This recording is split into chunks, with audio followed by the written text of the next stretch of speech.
Então, quando eu comecei a mexer com a expansão dos lóbulos, eu comecei a prestar atenção no rompimento, né? Então, eu tinha feito umas 300 orelhas, né, por total, e essas 300 orelhas, quando eu comecei a criar essa teoria que eu estou te falando, eu tinha percebido que entre essas 300, era muito igual, assim, para cada rompimento. Então, às vezes eu tinha 100 orelhas que tinham um rompimento aqui, 100 orelhas no rompimento aqui, e 100 orelhas no rompimento aqui. Tá? Isso aqui foi quando eu cheguei na base. Quando eu falei, cara, eu preciso entender, porque eu comecei a anotar a quantidade, aonde rompia. Então, quando chegou 100 o rompimento desse aqui, eu marquei. Quando chegou 100 nesse aqui, eu marquei. Quando chegou 100 nesse aqui, eu tive outros rompimentos em outras áreas. Tá? Mas aí eu precisava se basear em alguma. Se eu começasse a marcar em todas as áreas, eu ia demorar muito mais para chegar numa conclusão de um estudo, né? Em vez de direcionar os pontos que eu pegava mais, né? E esses pontos que eu pegava mais, eu comecei a marcar. Quando eu chegasse no 100, eu ia interpretar o meu estudo. Então eu tinha 3 áreas onde gerava mais rompimento. Todas as áreas que geravam rompimento, a expansão estava direcionada pelo lado contrário do rompimento. É como se ele tivesse rompido aqui, né? Nesse canto. Vou pegar aqui, para cá. É como se ele tivesse sido rompido nesse canto e a expansão estava para cá. Quando ele estava rompido nesse canto, essa expansão estava para cá. Quando ele estava rompido nesse canto, a expansão estava para cá. O que é a expansão? É o corte mesmo da onde fica direcionado. Você já viu? Se você tirar o seu alargador, ele vai ter um lado, né, que ele vai estar mais redondinho. Às vezes tem um que está por inteiro redondo, tem uns que não estão totalmente redondos, às vezes eles estão assim, às vezes eles estão assim, tá ligado? Ou às vezes eles estão tipo assim, tá ligado? Ou aqui assim, mais redondinho. Cada lóbulo tem um seu formato. Esse estudo de 300 e 100 para cada lado era quando ele estava nessa forma aqui, né? Uma forma meio que oval, na verdade, né? Então ele teria essa forma oval.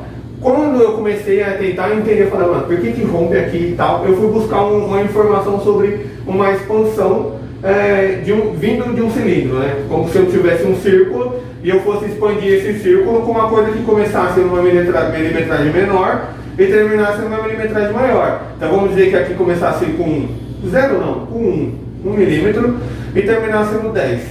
Né? O que aconteceria quando eu passasse esse pino dentro do tecido? Quando eu passasse o pino dentro do tecido, eu comecei a perceber que toda aquela área que estava sendo expandida, ela ia direcionar um ponto de dilatação. Então, quando eu entendi que esse ponto era um ponto de dilatação, é como se eu tivesse, igual eu expliquei para você aquela hora, eu tenho um círculo, um clicker, um piercing clicker, né? Ele não abre assim, um lado só.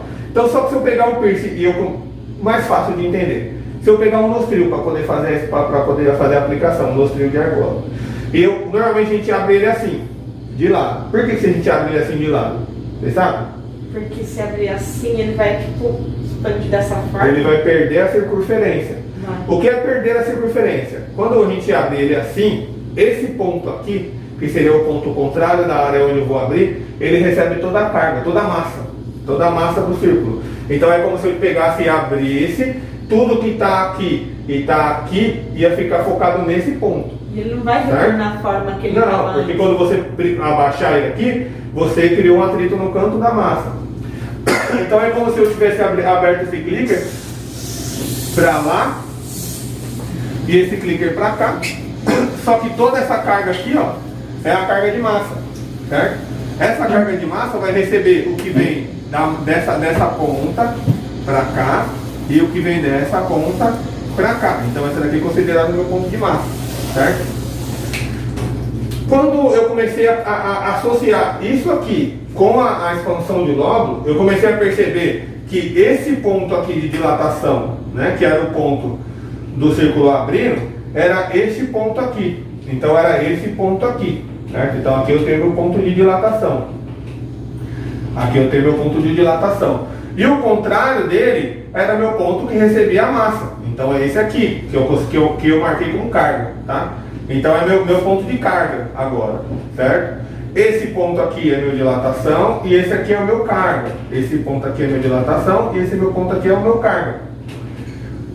eu tinha entendido que cada lado, que é aqui, eu tinha entendido que esse círculo eu teria o meu ponto de dilatação, o meu ponto de carga, dilatação, ponto de carga. Só que sempre que quando eu comecei a associar isso a mais na questão da expansão e da reconstrução de lóbulo, eu comecei a perceber que aqui e aqui, onde era meu ponto de carga, era onde gerava o rompimento. Fala, não, pensei, então, firmeza. O ponto de dilatação é onde a orelha vai continuar expandindo, né? E o ponto de carga é onde rompe.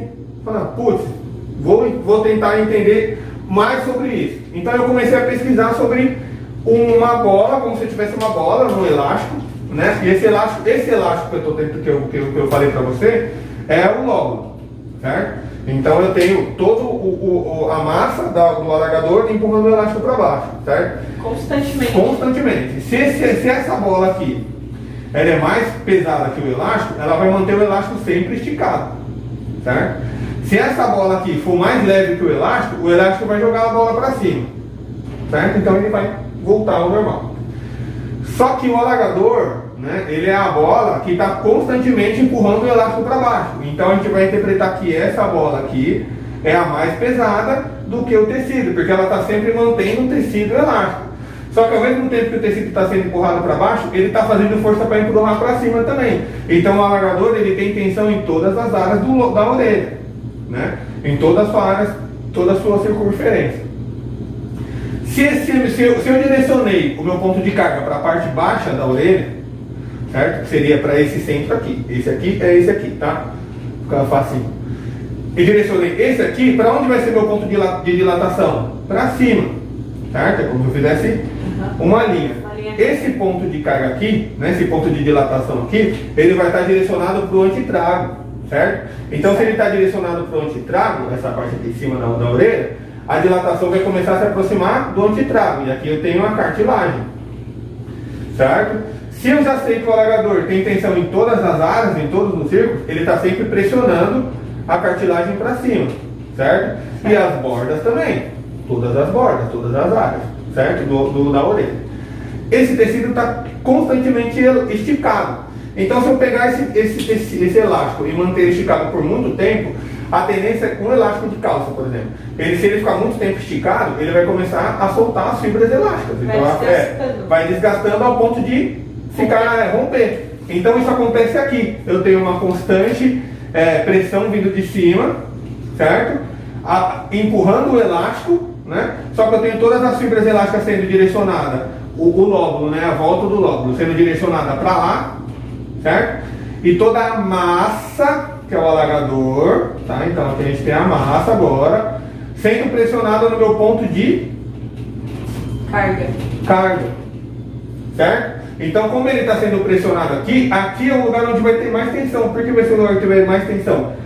O início da fibra, para lá sendo tensionada, para lá sendo tensionada. Vai dando, e por que ela está sendo tensionada para lá? Por que ela está sendo tensionada para lá? Porque o alargador está empurrando toda a área do tecido. Como se ele quisesse distribuir o peso? Sim, do meio para lá ele empurra para lá, essa parte aqui ele está empurrando para baixo, do meio para cá ele está empurrando para lá. Então ele está tensionando todo o meio do lóbulo para os lados, certo? Então aqui no ponto de carga está recebendo tensão. Então como o ponto de carga está recebendo tensão, eu comecei a prestar atenção que quando a expansão estava virada para cá, igual está essa daqui, esse aqui era o meu ponto de dilatação e esse aqui era o meu ponto de carga. Qual era o que acontecia aqui? Esse ponto estava recebendo toda a carga do alargador, porque ele expandiu para cá a orelha, certo? Do meio para lá está sendo empurrado para cima, certo? E do meio para cá está sendo empurrado para baixo. Então aqui é onde está meu ponto de carga. Então era aqui que rompia. Quando ele estava direcionado para lá, esse ponto do meio para cá, eu tinha toda a carga empurrando para cá. Então essa parte aqui estava sendo puxada para lá. E toda essa parte estava empurrada para lá, certo? Então esse aqui era meu ponto de carga. Entendeu? Era como se eu fizesse uma direção mesmo das áreas, né? No decorrer do tempo eu falei, puta, agora eu já entendi aonde geram os rompimentos. Então eu preciso entender que no processo de dilatação eu tenho que direcionar aonde vai ser o meu ponto de dilatação e onde vai ser o meu ponto de carga, Certo? Por quê? Porque se eu direcionar isso aqui, aonde vai ser meu ponto de carga, para qualquer lado da orelha, eu vou entender qual lugar vai segurar a maior massa do alargador. Beleza? Então, se eu entender qual lugar que vai segurar mais a massa do alargador, esse tecido que vai segurar a carga, né, tem que ser a área mais forte do lóbulo. Certo? A área onde ele vai estar mais irrigada, com mais tecido, com mais fibra elástica para poder ganhar a extensão do lóbulo. Beleza? Então, esse que é a questão do estudo da teoria da expansão. Eu preciso entender qual é o melhor local para eu direcionar o ponto de carga e o ponto de dilatação. No decorrer dos estudos também, vamos apagar isso aqui rapidão? Pode tirar. Aqui já deu para entender, né? Pode tirar. Que aí já ficou a explicação salva também, né? Eu tô gravando ali, mas deixa eu ver se eu até ver se tá gravando. Tá. Nossa, deve ter ficado uma bagunça isso daí, essa gravação. Mas é isso mesmo, já tem 10 minutos. Certo? Então, no decorrer do tempo, eu comecei a prestar atenção em várias coisas também. Não só ter entendido isso. Eu falei, putz, agora beleza. Agora eu preciso entender qual lado desse círculo de expansão que eu vou direcionar meu ponto de dilatação, certo? E o meu ponto de carga. Certo? Aqui eu vou colocar carga aqui também e dilatação para lá, porque normalmente ele pode expandir para lá e romper no canto da orelha. Então eu comecei a entender.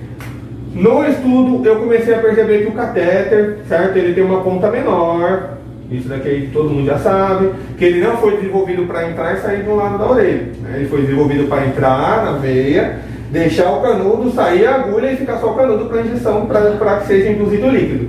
Então ele não tem a função de entrar de um lado para o outro e fazer uma perfuração perfeita. Quando o catéter passa do outro lado, ele faz um efeito bala de 12. Né? Por que ele faz o efeito bala de 12? Porque eu tenho um tecido mole. Tá? Então eu tenho um tecido mole, ele vai fazer o efeito bala de 12. Ele vai cortar redondo, porque ele vai fazer a introdução, né, com a ponta da agulha, mas quando ele sair atrás, ele vai estourar. Ele vai fazer como se fosse uma florzinha atrás. O que isso tem a ver? Quando acontece essa florzinha, que ele abre o espaço, e eu venho com o pino, né, pós a expansão, pós o furo, eu venho com o pino, né, que vai começar na milimetragem que eu furei e vai terminar na milimetragem que eu finalizei, por exemplo. Então eu vou colocar 10 milímetros aqui, tá? Só para ter uma noção. Pensa você uma expansão que a pessoa começa do 0 para o 20, por exemplo, que eu já vi na internet que isso acontecesse. Se você sabe que do 0 para o 20 vai criar uma maior área de tensão, né, você vai criar mais tensão no ponto de carga e mais tensão no ponto de dilatação, porque você vai direcionar o pino para sair de um lado para o outro, tá? Então eu vou continuar a explicação no 10 milímetros. Quando essa agulha, esse pino atravessa, essa florzinha que foi formada pela perfuração do catéter, ela não te dá a direção da onde vai ser o ponto de dilatação e de onde vai ser o ponto de carga. Por que ela não te dá essa direção? Porque você não visualiza a saída. Então, às vezes, não sei se já aconteceu com você, mas eu já vi outras pessoas, e já aconteceu comigo também. Às vezes você começa a vir com o pino para poder fazer a dilatação, aí daqui a pouco você olha e ele já está cortando aqui embaixo, nesse cantinho. Então, quando ele começou a cortar no cantinho que veio para cá, quando ele começou a abrir, que ele começou a fazer aquele triângulozinho, esse aqui é o ponto de dilatação. Agora, pense esse ponto de dilatação, né, na orelha, se ele for direcionado para baixo. Esse ponto de dilatação aqui, né, vai começar a esticar e aqui vai ser meu ponto de carga. Você acha que esse ponto de carga vai segurar toda a massa do alargador? Não, vai inverter a posição. Por que vai inverter a posição? Por mais que esse aqui seja o meu ponto de carga na questão da teoria, né, que o outro lado seria o ponto de carga, eu tenho uma massa sendo pressionada para as laterais. Lembra? A mesma coisa lá que eu expliquei, ela vai ser pressionada para a lateral. Então aqui seria meu ponto de carga mesmo, na expansão. Só que agora ele vai inverter, por quê? Porque eu tenho todo esse tecido sendo empurrado para lá, e aqui embaixo, onde é o ponto de dilatação, é onde vai estar toda a tensão do elástico. Então esse ponto de dilatação também vai se transformar no ponto de carga, que no decorrer do tempo que ele começar sendo esticado, ele vai começar a migrar e romper. Tá ligado? Então, com o catéter, você não tem a visualização para onde vai o seu ponto de carga. Por isso que hoje em dia eu faço com a agulha americana. Porque eu consigo direcionar, ela tem um bisel mais comprido e eu consigo direcionar onde eu vou fazer o meu ponto de dilatação e o meu ponto de carga. Beleza? Por isso que a gente também desenvolveu o scalp. O scalp eu faço, o scalp ele vai estar aqui, eu vou fazer um corte direcionado, certo? Esse corte direcionado, ponto de dilatação, certo? O outro lado do scalp vai ser meu ponto de carga, que vai segurar toda a massa do alargador. Você certo? consegue direcionar isso. Direcionar. Por isso que eu falo que a expansão do lóbulo e o rompimento já vem da perfuração. Já começa na perfuração. Ah, Dani, mas eu não perfurei com catéter. Eu perfurei com a maquininha de furar. Piorou, porque a maquininha ela vai bater e vai abrir a flor, certo? Nesse abrir a flor, mas passou muitos anos para começar a expandir e eu furei desde pequeno. Não interessa, pode ter furado quando você era bebê, tá ligado? Você começou a criar essa tensão, o organismo já cicatrizou com uma bolinha na frente e uma florzinha atrás. Então, essa hora aqui você não vê onde está o ponto de dilatação. E quando você começa a passar a expansão, agora pensa, você começar do 0 para o 20. Quanto maior a expansão do pino, maior a tensão no ponto de dilatação e maior a tensão no ponto de carga. Tá ligado? A tendência é ganhar muito mais massa. Ah, Dani, mas está ganhando muito mais massa. Se quanto mais massa eu ganhar, quanto mais eu for aqui, né? Eu vou ter mais o quê? Massa, certo? Do alargador, criando pressão no ponto de carga e mais inchaço na orelha, certo? E mais tensão para todos os lados. É isso aí, acabou de entender o bagulho. Entendeu? Porque é importante o estudo da reconstrução de lóbulo. Por que o estudo da reconstrução de lóbulo entra na teoria da expansão? Na teoria da expansão, eu preciso entender como direcionar esse ponto de carga e o ponto de dilatação. É um estudo que eu estou vindo fazer já tem 4 fucking anos. Tem 4 anos que eu tenho isso aqui que eu te expliquei agora e isso que eu expliquei depois como teoria. Certo? Então, há 4 anos eu venho anotando todas as reconstruções de lóbulo. Eu já passei de 300. Certo? Com certeza já passei de 300. Isso daqui, esse 300 daqui é antes desse 4 anos. Tá? Porque quando eu criei a teoria, tem 4 anos. Desses 300 aqui eu já passei muito mais de 300. Então, quanto mais de 300 eu já passei, eu já percebi que todas essas orelhas que passaram do 300, o meu maior ponto de rompimento é o centro da orelha, certo? Então o maior centro de rompimento é o centro da orelha e é o que acontece mais inflamação. Você já passou por isso, você tem um alargador, às vezes você vê que aqui embaixo fica machucado, doendo. Aonde forma a bloat? Normalmente a galera fala, a bloat forma aqui atrás ou aqui em cima da orelha. Verdade. Já prestou atenção? Quando ela forma aqui em cima da orelha ou aqui embaixo da orelha, é nada mais que toda essa massa aqui, certo? Sendo pressionada na massa do alargador. Por quê? Esse tecido tem a tendência de empurrar o alargador para cima, como a gente estava falando da questão da bola. A bola é mais pesada, o tecido vai empurrar para cima. Então eu tenho um atrito da massa da orelha contra a massa do alargador. Se eu pegar uma massa e eu pressionar ela assim, colocar uma bandeja em cima, uma bandeja embaixo, e pressionar essa massa, para onde que essa massa vai? Quando eu estou fazendo um pão, ela vai para as bordas. Pronto, acabou de entender o processo da bloat. A bloat normalmente acontece embaixo quando eu tenho o maior atrito dessa massa do lóbulo em cima da massa do alargador. Tipo, duas coisas pressionando. Né? Dani, mas acontece lá em cima também. Eu acabei de explicar de novo. Eu tenho toda a massa, certo? Do tecido empurrando o alargador para cima, só que aqui está sendo pressionado lá em cima. Certo? E lá em cima eu tenho o antitrago. Tá ligado? Então ali eu tenho uma tensão para baixo também. Porque aqui também vai ganhar inchaço. Certo? Ganhou inchaço, pressão de cima para baixo, massa empurrando para cima. Na verdade a massa do alargador está sendo empurrada para todos os lados. Então você não perde, você perde a direção da bloat. Beleza? Então a bloat é isso, é aquele excesso de massa vazando para as laterais. Que o tecido vai ter que fazer isso porque ele está sendo pressionado. Tá ligado? Ele está vindo uma pressão de baixo para cima, né? Do tecido tentando jogar a bola para cima, do alargador, da gravidade empurrando o alargador para baixo, pressionando as duas áreas. Então a tendência é ela crescer e vai crescendo mais e mais e mais. Se gerar uma contaminação nesse processo, tá ligado? Piorou. Porque se gerar contaminação, o organismo vai começar a provocar regeneração e vai começar a preencher o espaço do tecido.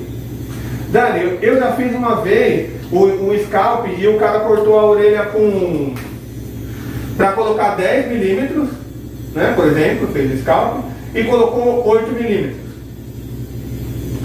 Certo? Então eu diminuí a tensão do tecido, certo? Só que se eu diminuir essa tensão do tecido, então, mano, se eu fizer com 10 é 10 que vai entrar, não vai entrar 8 não, tá ligado? Porque, mano, mas eu vou diminuir essa tensão do tecido. Se eu diminuir a tensão do tecido, o organismo vai ter que fazer o quê? Preencher o espaço que foi tensionado, porque você colocou uma joia menor do que você tensionou, certo? Quem vai ficar mais forte nisso aqui? O tecido e não a massa. Se o tecido ficar mais forte, ele vai ter que preencher esse espaço. Se ele preencher esse espaço, nós vemos de novo a bloat, mano. Certo? Deu pra entender isso daí? Fez todo sentido. É muita viagem, mano. É uma teoria muito louca. Cadê essa pelezinha que você falou, a florzinha? Geralmente é uma pele que é empurrada junto com o gel. É uma pele que é empurrada pra lá. Essa florzinha é essa direção. Porque normalmente a galera que usa gel, você tem uma ponta curta. Como você vai direcionar a ponta para o lugar que você quer criar o ponto de dilatação e o ponto de carga, tá ligado? Então isso dificulta demais. A mesma coisa do brinco. O brinco piorou, porque eu tenho uma ponta, certo? Que ela parece uma pirâmide, né? Uma pirâmide, um triângulo. Ele é meio arredondado. Pensa isso daqui batendo no tecido, pá, tá ligado? Vai forçar o tecido a abrir para os lados. E é de uma vez, né? De uma vez só, sem o controle da dilatação e carga. Certo? Certo. Deu pra entender? Deu. Salve, Brax. Suave. Eu gravou, vou postar no canal lá, galera. Dá uma assistida aí depois.